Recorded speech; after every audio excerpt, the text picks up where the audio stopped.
Hello મારી family, Radhe Radhe, જય શ્રી કૃષ્ણ. ભાઈ જો હાલ હું વિચારતી હતી કે બપોર થયો છે અને બપોર થયો છે એટલે મારા છે ને ઊંઘવાની જે સિસ્ટમ છે ને થોડી અલગ છે. મતલબ બધા રૂમ પેક થઈ જાય અને હવે જસોદા આવી છે એટલે મારા માટે ઘરમાં જગ્યા નહીં. ભાઈ લોકો મને પર્સનલ રૂમ આલતો નહીં એટલા માટે પછી અમારે ધાબા ઉપર જવું પડે છે.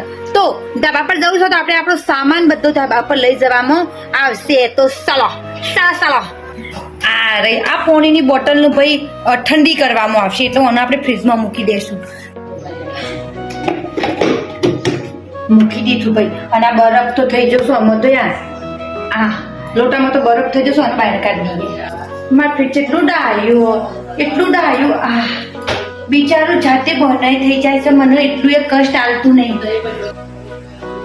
ખાટલો આ ખાટલાનું ભાઈ ધાબા પર લઈ જવામાં આવશે. રાગ હું બસ પરું ના એવી આશા. આટલોથી પકડી ઉભારો.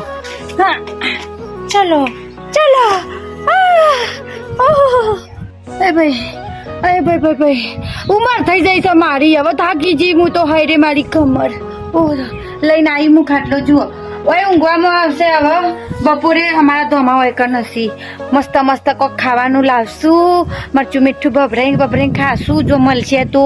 નકર પછી એમને હોઈ જશું. બરોબર. એ મારી કમર. ઓય હોય ભાઈ મારો ભાઈ કેળો લાવ્યો છે ભાઈ. તાને ખાવા મારા ઓલે હા જુઓ કેળો ખાવામાં આવશે.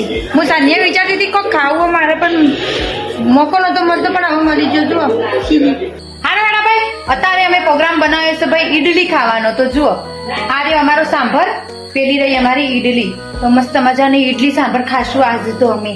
તો આજના બ્લોગને આપણે આટલું જ રાખીએ છીએ. હા અચ્છા.